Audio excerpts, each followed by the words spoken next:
심고 거두는 명절이라는 제목으로 함께 은혜를 나누고자 합니다. 내일서부터 연휴가 본격적으로 시작되죠. 근데 이 연휴 때 움직여지는 인원이 3,695만 명이 움직일 예상이라고 합니다.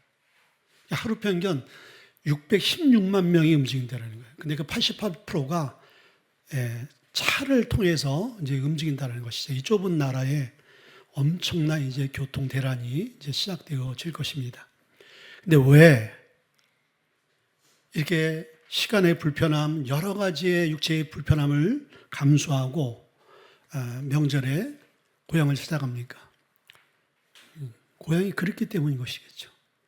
또 고향에 또 사랑하는 가족과 또 부모 형제, 또 부모님이 돌아가신 분들은 또 부모님의 또 추억과 향취가 있고, 더 나아가서 여러분들이 자란 곳이고 또 여러분의 정체성을 알 수 있는 것이 고향인 것입니다. 그래서 우리에게는 연어와 같이 회귀 본능이 있는 것 같아요. 나도 모르게 내가 태어나고 내가 자란 곳을 향해서 나아가게 되는 것 같아요. 근데 오늘 본문에 이 시편 26편이 되어지는 이 배경이 이스라엘 백성들이 바벨론에서 70년 동안 포로 생활을 하다가 이제 페르시아의 고레스 왕제의 칙령을 통해서 포로 귀환이 1차, 2차, 3차가 되잖아요. 그때 이스라엘 백성들이 70년의 그 고된 노예 생활을 마치고 고향으로 돌아가게 되어질 때 그들이 하나님 은혜에 대해서 감사하고 찬양하는 신앙 고백으로 되어 있는 거예요. 오늘 명절을 통해서 우리가 먹고 마시고 또 우리가 즐기는 것도 중요하지만은 우리 이 명절이 우리에게도 심고 거두는 귀한 축복된 명절이 될 수 있기를 주님을 축원을 드립니다. 첫째는요, 고국과 고향으로 돌아오는 은혜가 있는 거예요. 자, 여러분들 우리도요, 고향으로 갈 수 있는 것, 그게 은혜인 줄 믿습니다. 우리 작은 형님이 싱가포르에서 오래 사시다가 이제 고국 땅으로 다시 이제 이렇게 돌아와서 남은 여생을 좀 이렇게 지내시기를 원하시는 거예요. 근데 참 이게 축복인 것 같아요. 왜 그러냐면은 많은 이민자들이 세계 각처에서 디아스포로 흩어진 사람으로 살다가 그들의 마음속에는 언제나 나이가 들면은 돌아가고 싶은 곳이 있어요. 그들이 태어난 곳, 그들의 고향, 그들의 조국이죠. 근데 그것을 이루지 못하고 타국에서 정말 외롭게 쓸쓸하게 또 돌아가신 분들이 참 많다는 것이죠. 그걸 생각하면은 시간과 때가 되어졌을 때 다시 고국으로 돌아와서 고향으로 돌아서 살 수 있는 것은 복인 것입니다. 오늘 1절의 말씀 보니까 여호와께서 시온의 포로를 돌려보내실 때 우리는 꿈꾸는 것 같았도다. 자, 오늘 고백이 자기들이 70년의 포로 생활에서 생각지도 못하게 고국으로 고향으로 돌아오게 되어지는 그 현실을 그들이 뭐라고 얘기해요? 꿈꾸는 것 같았도다. 자, 이 꿈꾸는 것 같았다라는 이야기는 뭐예요? 현실적으로는 이루어질 수 없는 그런 일들인데 꿈에서나 이루어질 뻔한 그런 일들이 지금 내 삶 가운데 이루어졌다라는 그런 고백 아니겠어요? 우리도 이런 이야기를 잘 하잖아요. 우리가 어떤 큰 문제를 당했을 때 그게 극적으로 반전의 역사가 일어나서 야, 이게 꿈이야 생시야 하고 볼을 꼬집고 막 그런 경우도 있잖아요. 이건 뭐예요? 있을 수 없는 일들이 일어났다라는 것이죠. 근데 이스라엘 백성들 가운데 그런 일들이 생긴 거예요. 그들은 예레미야의 또 많은 선자의 경고를 하나님께서 하셨습니다. 너희들이 우상 숭배 떠나고 범죄에서 떠나라. 그리고 선민으로서의 삶을 살아라. 그러면 내가 너희들을 축복할 거다. 신명기서의 축복과 저주에 대한 말씀을 주셨어요. 근데 이들은 하나같이 축복을 붙드는 것이 아니라 저주의 길을 따라간 거예요. 범죄하고 우상 숭배하고 하나님을 멀리했죠. 하나님은 그들에게 징계를 합니다. 70년 동안 고국을 떠나서 노예 생활할 수밖에 없는, 그리고 하나님께서 그들을 버리지 아니하고 예레미야를 통해서 너희들이 70년 후에 다시 고국으로 돌아갈 것이다 라고 예언했는데, 그들이 10년, 20년, 30년, 40년, 50년 살면서 그렇게 예언한 이야기는 현실적으로 와닿지 않는 거예요. 도저히 그 일은 불가능한 거예요. 근데 세계 최강국, 영원할 것 같은 이 바벨론이 새로운 신생국가 페르시아에 의해서 완전히 멸망당하고, 새로운 왕이, 고레스 왕이 딱 등장하면서 하나의 그 고레스의 마음을 움직이고 그의 모든 정책 가운데 이스라엘 민족들을 고국으로 돌려보내는 그런 정책을 펴요. 그리고 돌려보낼 뿐만 아니라 그들이 필요한 모든 것들을 후원하고 그리고 도와주는 그런 선한 왕의 역할을 하나님이 하게 만드는 거예요. 생각지도 못한 일인 거죠. 꿈도 꾸지도 못할 그런 일들이 그들의 삶 가운데 현실로 드러난 거예요. 그러니까 그들이 지금 자기들이 자유의 몸이 되어진 것이 가만 생각해 보니까 꿈 같은 거예요. 꿈을 꾸는 것 같아요. 현실 같지 않아요? 여러분, 출애굽기서 14장 말씀 보게 되어지면은 이스라엘 백성들이 출애굽하잖아요. 한참 잘 나가다가 갑자기 난간에 부닥치잖아요. 홍해바다예요. 뒤에는 이스라엘 백성들을 추격하는 애국 군대가 오고 앞에는 홍해바다. 그때 모세가 이게 앞에서 당황하고 두려워하는 그들에게 너희들은 잠잠히 있어라. 하나님 어떻게 너희들 일하시는지를 봐라 하고 그 홍해를 칠 때 홍해가 육지같이 갈라졌잖아요. 이스라엘 백성들이 그 현실을 봤을 때 어떻게 생각했을까요? 이게 꿈이야 생시야? 하나님이 큰 일을 행하시는 것을 경험하게 되어져요. 사도행전 12장 말씀 보게 되지면은 사도 베드로가 복음을 전하다 감옥에 갇히잖아요. 근데 하나님께서 아주 그냥 이 베드로를 일반 죄수보다는요 겹겹이 간수들과 그리고 착고를 결박을 해서 묶어놓습니다. 근데 천사가 나타나서 모든 결박을 풀어주고 모든 문들을 다 열어줬어요. 베드로가 그때 나오면서 이것이 생시인가 아니면 환상인가라는 고백을 해요. 이게 뭐예요? 꿈인가 생시인가? 이걸 고백하는 거예요. 그런데 그건 현실이었어요. 여러분들, 하나님은 우리의 삶 가운데 여러분이 고통받고 힘들고 어려운 상황 가운데 꿈과 같은 일들을 하나님이 펼치셔요. 아멘. 예수 믿지 않는 사람들은 결박당하고 앞에 난관에 부닥치게 되어지면 절망하고 포기해버리지만은 예수 믿는 사람들은 그 앞에 홍해 같은 문제들이 열려지고 풀려지고 길이 되어지고 자기를 묶었던 모든 인생의 결박들이 다 풀어지는, 그리고 갇혀있던 그런 모든 감옥과 같은 상황들이 자유의 그런 환경으로 하나님께서 바꿔놓는 그 일들을 하는 거예요. 인간으로서는 할 수 없을 때 하나님께서 하시는 일들, 그 일이 큰 일인 줄 믿습니다. 아멘. 하나님께서 그런 은혜를 우리의 삶 가운데 베풀어 주시길 원해요. 자, 우리의 삶 가운데서 하나님께서 놀랍고 큰 일을 행하셨죠. 어떤 일이에요? 우리를 죄 가운데서 구원하신 그 구원의 일인 거예요. 자, 우리는 우리의 죄로 인해서 100% 아니 200%, 300%, 500% 죽을 수밖에 없는 확정된 죄인이었어요. 근데 예수 그리스도의 십자가의 은혜로서 우리에게 뭘 열어주신 거예요? 영원한 죽음에서, 육체적 영적인 죽음에서 영원한 생명으로. 만약에 여러분들이 오늘 죽어야 될 몸이라고, 분명히 오늘 이 시간 여러분들이 죽어야 돼. 근데 여러분들이 지금 예배하고 연주하고 또 함께 우리가 하나님을 찬양하고 식사하고 그런 시간이 주어졌다면 이건 어떤 일이에요? 이건 놀라운 일인 거예요. 큰 역사인 거예요. 꿈 같은 일들인 거예요. 그런 일들이 이미 우리에게 구원이라는 그 은혜로 주어진 거예요. 그리고 앞으로 우리의 구원뿐만 아니라 하나님께서 우리의 삶 가운데서도 그런 일들을 어떻게 하신다? 행하신다라는 거예요. 두 번째는요, 지나온 시간 속에 도우신 은혜에 우리는 감사해야 되는 거예요. 2절을 보니까 그때 우리 입에는 웃음이 가득하고 우리 혀에는 찬양이 찼었도다. 그때 문나라가 가운데서 말하기를 여호와께서 그들을 위하여 큰 일을 행하셨다 하도다.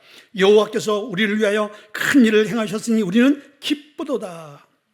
자, 하나님께서 큰 일을 행하시니까 거기에 따라오는 게 뭐예요? 기쁨이죠. 자, 여러분들, 우리는 주님이 주시는 기쁨을 누려야 돼요. 내가 너에게 주는 평안은 영원한 평안이라고 그랬어요. 세상에서 경험할 수 없고 세상이 줄 수도 없는 평안이라고 말씀해 주고 있습니다. 우리는 그 평안을 소유해야 될 줄 믿습니다. 세상의 기쁨은 잠시 잠깐인 거예요. 여러분들이 뭘 원하고 뭘 취하고 뭐 어떤 것을 여러분들이 위에서 목표를 잡고 갈지라도 그 모든 것들이 성취됐다. 그럴 때 여러분들의 마음속에 있는 그 기쁨은 영원할까요?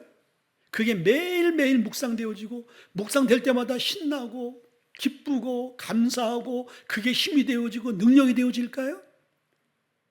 세상의 기쁨은 잠시인 거예요. 맛있는 거 먹었죠? 맛있는 거 먹었는데 그 먹은 그 맛의 감각이, 기쁨이 여러분들 1년 갑니까? 몇 초도 안 되는 거예요. 입에 넣었을 때의 기쁨으로 끝나버리는 거예요. 자, 모든 것이 그래요, 여러분들. 그러나 주님이 주시는 기쁨은 지속적인 거예요. 연속적인 거예요. 단회적이 아니라는 거예요. 근데 예수 믿는 저와 여러분들조차도 이 주님이 주시는 평강과 기쁨을 누려보지 못하고 신앙생활한다면 그거만큼 여러분들 안타까운 건 없는 거예요. 그건 분명히 신앙에 문제가 있는 거예요. 하나님께서는 우리에게, 너희에게 내가 평강을 주노라 이미 우리에게 주셨어요. 근데 그것을 우리가 누리지 못하고 경험하지 못하는 것은 우리가 열려있지 않고 우리가 받아들이지 않고 우리가 믿지 못하기 때문인 것이죠. 오늘 이스라엘 백성들에게 그 큰 기쁨의 역사를 경험하게 하나님께서 만들어줬어요. 그런데 오늘 이전의 말씀 보니까 그때 문나라 가운데서 말하기를 여호와께서 그들을 위하여 큰 일을 행하셨다 하였도다. 이 이야기는, 2절의 고백은 이스라엘 백성들이 고백하는 것이 아니라 이스라엘 백성들을 시기 질투하고 억압하고 그 주위에 있던 나라 이방 사람들이, 하나님을 모르는 사람들이 이스라엘 민족이 바벨론의 포로에 70년 동안 소망 없이 살다가 극적으로 자유함을 얻어서 고국으로 돌아가는, 그리고 성벽을 재건하고 하나님의 성전을 재건하는 그 모습을 보면서 고백한 거예요. 야, 하나님이 정말 기가 막힌 일들을 너희들을 위해서 행했구나. 여러분, 예수 믿는 사람들은 이 고백을 듣는 사람이에요. 여러분의 삶을 통해서 야, 하나님이 뭔지는 모르기 때문에 모르겠는데 야, 네가 믿는 하나님이 뭔가 있나 보다. 여러분들, 이런 역사들이 나타나야 되는 거예요. 하나님 우리를 위해서 큰 일을 준비하고 계세요. 아멘. 그게 믿어질 때 여러분이 되는 거예요. 하나님 나를 위해서 아무 일도 안 하셔. 하나님 나를 위해서 너무 인색하시고 너무 각박하시고. 여러분들, 그거는 하나님이 각박한 게 아니라 여러분 마음 상태가 각박한 거예요. 여러분 마음의 문이 열려있고 여러분 마음속에 하나님과 소통이 되어지면요, 그분의 마음과 생각과 의지와 계획과 섭리를 알게 되어지면요, 우리 안에 큰 일을 행하시는 것이 믿어지고 기대되어지고 그것을 우리가 신뢰하게 되어져 있는 거예요. 이스라엘 백성들이 70년 그 종살이 하기 전에 그들이 그런 삶을 살아요. 마음이 각박하니까요, 하나님을 의지하지 않고 떠나고, 그리고 애꿎은 그 세상 가운데 하나님이 원치 않는 것, 그것들을 막 붙들고 거기에 소망을 걸었잖아요. 그거 참 어리석은 것이죠. 그럴 때 그들의 마음은 하나님에 대해서 너무나 왜곡된 마음을 가진 거지. 하나님 그런 하나님이 아니죠. 하나님 언제나 열려있고 언제나 우리에게 평강과 은혜와 축복을 주시기를 원하는 거예요. 여러분들, 그 하나님을 믿을 수 있기를 바랍니다. 세 번째는요, 현재와 미래를 축복하실 은혜에 대한 감사예요. 5절에 보니까 눈물 흘리며 씨를 뿌리는 자는 기쁨으로 거두리로다. 울며 씨를 뿌리러 나간 자는 반드시 기쁨으로 그 곡식의 단을 가지고 돌아오리라. 저는 이 말씀을 개인적으로 굉장히 좋아하고 사랑하는 말씀인 거예요. 그래서 저는 이 말씀을 항상 고등학교 때부터 이제 묵상을 했어요. 근데 여기는 이제 개역 개정 버전이지만은, 개역 버전은요, 울며 씨를 뿌리러 나간 자는 기쁨으로 그 단을 가지고 돌아오리라. 눈물을 흘리며 씨를 뿌리러 나간 자는 기쁨으로 그 단을 가지고 돌아오리라. 그리고 울며 씨를 뿌리러 나간 자는 반드시 그 단을 가지고 기쁨으로 돌아오리라는 이 말씀을 계속 되새기면서, 그리고 또 눈물로 또 기도하며 나갔던 시절이 있습니다. 근데 오늘 이 말씀 보니까 왜 눈물을 흘리며 씨를 뿌리라고 말씀이 있어요? 씨 뿌리는 사람은 기쁨으로, 감사함으로 씨를 뿌려야 되는 거잖아요. 근데 왜 눈물을 흘리며 씨를 뿌려야 되느냐? 여러분들, 이 씨 뿌리는 작업이 예수 믿는 저와 여러분들에게는 이게 쉬운 게 아니라는 거예요. 이 씨 뿌리는 작업 가운데 우리는 고난과 고통과 눈물이 있을 수밖에 없는 상황이, 그런 토양이 있다는 거예요. 자, 오늘 이스라엘 백성들이 눈물을 2번 흘렸어요. 그 두 번의 의미가 있는 거예요. 그것은 바벨론의 포로로 잡혀갔을 때 그들은 역시 하나님 말씀대로 우리가 불순종하고 우리가 하나님을 떠나니까 이런 결과가 돌아오는구나. 그거에 대한 참회의 눈물, 고통의 눈물이었어요. 그리고 70년 이후에 그들이 고국으로 돌아온 이후에 그 무너진 성벽과 성전과 자기의 집들, 그 민족들을 보면서 이 백성들은 어떤 눈물을 흘렸을까요? 이것을 개척해 나가며 세워야 될 그 상황을 보니까 너무 암담한 거야. 그러니까 눈물을 흘리지 않고서는 이 모든 어려움을 이겨낼 수 없게 되어지는 것이죠. 근데 여러분들, 농부가 씨를 뿌리러 갈 때 울면서 씨를 뿌리러 갈까요? 힘들면 쉬면 되잖아요. 힘들면 안 가면 포기하고 다음에 하면 되잖아요. 그런데 오늘 울면서까지, 눈물을 흘리면서까지 씨를 뿌려야 된다고 말씀드리고 있어요. 그런데 그 이유는 왜예요? 여러분들, 그 이유는요, 첫째는요, 우리가 심을 때가 있는 거예요. 그 심을 때 심어야 된다는 거예요. 때가 있는 거예요. 이 씨는 언제 뿌립니까? 봄에 씨를 뿌려서 가을에 거두는 거예요. 봄에 뿌려야 될 것을 여름에, 가을에, 겨울에 뿌리게 되어지면요, 절대로 그 씨는 생명력 있게 열매를 결실할 수 없게 되어지는 거예요. 그러니까 힘들고 어렵지, 육체적으로, 정신적으로, 환경적으로 도저히 내가 밭에 나가서 씨를 뿌릴 만한 그런 마음도 아니고 환경도 아니고 육체적인 건강도 없어요.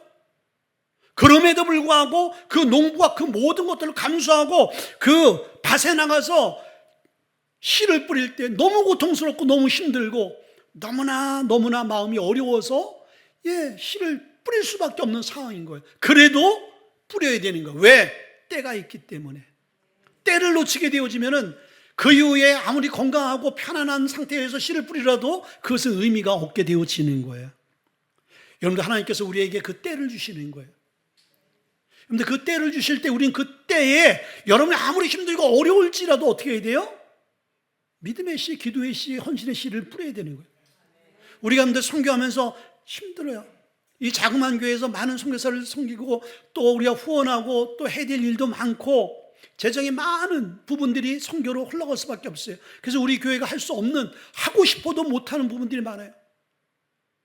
심지어는 우리의 집에 있는, 어제 송보일사님 우리 집에 이제 오셨어요. 그런데 배를 눌렀는데 위에서 열어줄 수가 없는 거예요. 왜 열어줄 수 없냐면 그 모니터 이게 망가진 거예요. 그래서 제가 알아봤더니 몇십만 원을 달래. 30만 원인가 얼마 달래. 엄두가 안 나는 거예요. 제가 재정의 얘기를 안 했어요. 그런 것까지 아껴가면서 우리는 어떻게 해야 되는 거예요? 선교를 하는 거예요. 자, 선교도 다 때가 있는 것입니다. 아멘? 우리가 심고 우리가 하나님 앞에 헌신하고 할 때가 있는 거예요. 그러지 못할 때가 우리가 와요. 우리가 선교 못할, 건강하지 못할 때가 옵니다. 재정이 없어서 마음껏 후원하고 싶어도 후원하지 못할 때가 올 수도 있는 거예요. 그래서 우리가 힘들고 어렵지만은 눈물을 흘려가며 감수하며 주님이 주신 것들을 감당하며 나가야 될 이유가 뭐예요? 때가 있는 거예요. 때. 그때에 심어야지 결실을 얻게 되어지는 거예요. 그 봄이라는 시절 기회를 줬을 때 가을이라는 추수감사의 놀라운 기쁨의 그 결실을 얻게 되어진다는 거예요. 여러분, 우리에게 모두에게 때가 있는데 얼마 전에 우리 교회 종각 권사님 어머니가 이제 소천하셨잖아요. 근데 기가 막힌 그 때를 붙들었어요. 붙들 수 있었던 건 뭐예요? 늘 어머니를 위해서 기도하던 그 기도가 있었던 거예요. 그리고 그 마지막까지 어머니를 위해서 눈물로 기도하며 이 영혼을 구원해달라고. 그래서 하나님께서 기가 막힌 때에 함께 예배, 기도할 수 있는, 말씀을 전할 수 있는 그 시간을 주시고, 그리고 그날 돌아가신 거예요. 때를 붙든 것이죠. 눈물을 흘리며 기도의 씨를 뿌렸다는 것이죠. 여러분 삶 가운데도 그런 놀라운 은혜가 부어지길 주의 이름으로 축원을 드립니다. 아멘. 자, 우리의 눈물에는요, 매튜엘이 그런 얘기를 했어요. 우리의 눈물이 진짜 씨가 되어지는 경우가 있다는 거예요. 근데 그 우리의 실제의 눈물이 실제 씨앗이 될 수 있는 것은 어떤 눈물이냐? 그것은 우리가 간절하게 기도하며 흘리는 눈물이라는 거예요. 그리고 우리가 어느 영혼을 사랑하며 흘리는 그 눈물은요, 실제 그 눈물이 땅바닥에 떨어지게 되어질 때 구원과 은혜와 은총과 응답의 열매를 맺게 되어지는 눈물이 되어진다는 거예요. 여러분들, 그러한 눈물이 우리의 삶 가운데 있기를 주의 이름으로 축원을 드립니다. 두 번째는요, 심고 잘 가꿔야 풍성히 거둔다라는 거예요. 6절에 보니까 울며 씨를 뿌려 나간 자는 반드시 그 기쁨으로 그 곡식단을 가지고 돌아오리라. 자, 반드시라 그랬어요. 눈물을 흘리며 씨를 뿌리는 자는 반드시, 이건 100%인 거예요. 100%. 그러니까 이 눈물의 씨가 얼마나 대단한 능력과 효력이 있는 거예요. 눈물의 기도는요, 하나도 땅에 떨어지지 않아요. 눈물의 기도는 가장 사단이 두려워하는 것이 눈물의 기도고요, 하나님이 가장 마음의 문을 열고 감동하는 것이 눈물의 기도인 거예요. 반드시 단을 가지고 오는데 그때 돌아올 때는 어떻게 하다? 기쁨으로 돌아온대. 기쁨으로. 예. 그러니까 우리가 눈물을 흘려야 될 이유는요, 거기에는 반드시 기쁨의 결과를 우리가 볼 수 있다는 것을 하나님께서 우리에게 말씀해 주고 있는 거예요. 그래서 눈물을 흘리셔야 되는 거예요. 여러분도 눈물을 많이 흘릴 수 있게, 속상해서 울지 말고, 남편 때문에, 아내 때문에, 자식 때문에 아주 기가 막히고 진짜 막 그냥 안타깝고 답답하고 속상하고 그래서 흘리는 눈물 말고, 그건 스트레스가 받쳐 올라와서 그래야 되는데 그 눈물을 흘려야 되는 거예요. 성균관대 의과 대학에 이제 암 전문의 이병욱 박사가 대체의학의 그 양반이 선두자 나갔는데 그 양반이 뭐라고 얘기했냐면요, 울어야 산다는 책을 썼어요. 울어야 산다. 그런데 그나마 남편을 위해서 속상해서 우는 것 때문에 사는 거야. 그러나 여러분들, 우리가 울어야지만이 나중에 웃을 일이 생겨요. 아멘.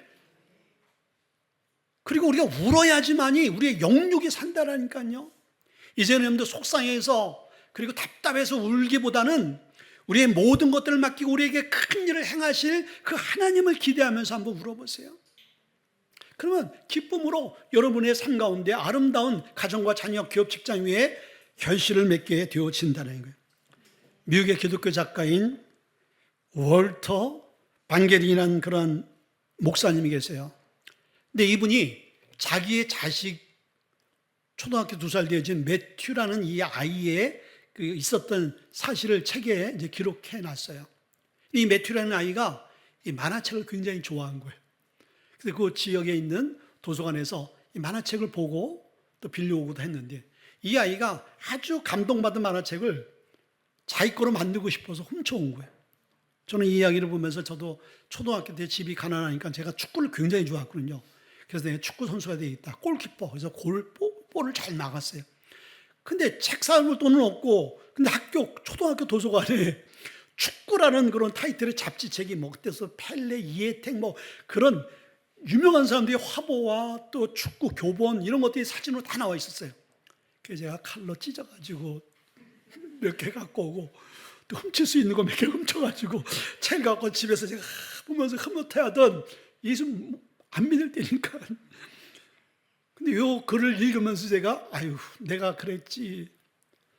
근데 나중에 이 아버지가 이 사실을 알게 되어진 거예요. 그래서 이 책을 갖고 그 훔친 도서관에 가서 도서관 관장을 만나서 우리 아들이 이렇게 책을 훔쳐왔으면 죄송합니다. 사과를 이제 하고 그 아이들을 여기서 이제 용서를 빌게 했어요. 그리고 시간이 지난 후에 또 이 아들이 똑같은 장소에서 또 책을 훔쳐온 거예요. 이 아버지가 이 매튜를 자기의 사무실로 부른 거예요. 자기 방으로. 그리고 매튜에게 얘기했어요. 내가 너를 한 번도 내가 너에게 싫은 소리 안 했고 한 번도 내가 너에게 매를 대지 않았는데 오늘은 아빠가 너의 버릇을 고치기 위해서 내가 매를 처음으로 든다. 그래서 그 아들은 이제 종아리를 때린 거예요. 이 아버지가 너무 마음이 안 좋잖아요. 속상해서 밖으로 나오고, 이 아들은 우두커니 땅만 보고 있고. 그리고 이제 시간이 지난 후에, 몇 해가 지난 후에 그 엄마가 매튜에게 그 지난 날을 떠올리면서 이야기를 한 거예요. 매튜야, 너 그때 아빠한테 맞을 때 또 아프지 않았니? 했더니 난 아빠가 때릴 때 전혀 아프지 않았다. 아니 나는 네가 매를 맞고 그때 네가 고통스럽고 아파서 다시는 내가 이 도둑질하지 말아야겠다라고 결단한 것 같았는데 그게 아니었니? 그랬더니 이 매튜가 아니에요. 저는 매 때문에 내가 변한 것이 아니라 매를 때리고 나가서 그 밖에서 우는 아버지의 그 눈물의 소리를 제가 들었어요. 이 이야기를 하는 거예요. 자, 그런데 열왕기상 20장 5절의 말씀을 보니까 히스기야가 이제 하나님께서 사형 선고되니까 너 모든 신변을 정리해라. 내가 네 생명 거둬가야 되겠다. 그때 히스기야가 낫을 벽을 향하여서 눈물로 기도하게 되실 때 하나님께서 오늘 열왕기야 20장 5절에 내가 네 기도를 들었고 네 눈물을 보았다. 아멘. 하나님께서 우리의 눈물을 보시는 거야. 그래서 하나님의 마음이 움직여진 거예요. 히스기야를 이제 생명을 거둬가려고 그러는데 15년 생명의 연장을 해주셨던 것이 뭐예요? 히스기야의 눈물로 통곡하며 애절하게 간절하게 기도하는 그 기도를 하나님께서 들으셨다는 거지. 자, 여러분들 우리에게도 이러한 기도가 있어야 될 줄 믿습니다. 아멘. 여러분들 추석 명절에 우리가 모여서 가족들과 함께하고 여러분들 겉으로는 웃어야 되겠지만 속으로는 여러분들 그들을 향해서 울어야 되는 거예요. 왜 울어야 돼요? 믿지 않는 가족들, 또 이 땅에 소망을 두고 하나님의 나라에 대한 소망이 없는 사람들, 히브리서 11장 16절의 말씀 보게 되어지면은 이제 그들은 더 나은 본향, 그 더 나은 본향이 뭐예요? 그 천국이죠. 그 천국을 그들은 이제 그리워한다라고 말씀드리고 있어요. 자, 우리의 삶 가운데서도 이 땅의 소망이 끝나버리면은 끝나는 게 아닌 거예요. 이 땅의 육신의 삶은 나그네요, 잠시 잠깐이고 이 땅의 장막 육체가 무너지게 되어지면은 우리의 영혼은 영원한 본향 하나님의 나라에 우리는 입성하게 되어진다는 것을 모르는 사람들이 너무 많은 거죠. 그들에게 그 복음이 전달될 수 있도록 여러분들 기도해야 될 줄 믿습니다. 아멘. 자, 여러분들 스포츠 목사님이 그 얘기를 한 게 기억이 나요. 자, 마른 눈물로는 천국 갈 수 없다, 이 이야기를 하셨어요. 자, 여러분들 우리의 눈물이 너무 메말라 있지 않습니까? 결국은 우리의 마음이 메말라 있으면 눈물도 메말라 있을 수밖에 없지. 마음이 하나님의 은혜로 우리가 적셔 있게 되어지면요, 우리가 무릎 꿇을 때마다, 어느 영혼을 향할 때마다, 우리가 우리의 문제 앞에 놓일 때마다 히스기야 같이 눈물의 기도, 하나님의 마음을 움직이고 하나님의 보좌를 흔들고 우리의 삶을 변화시킬 수 있는 그 눈물의 능력이 나타날 줄 믿습니다.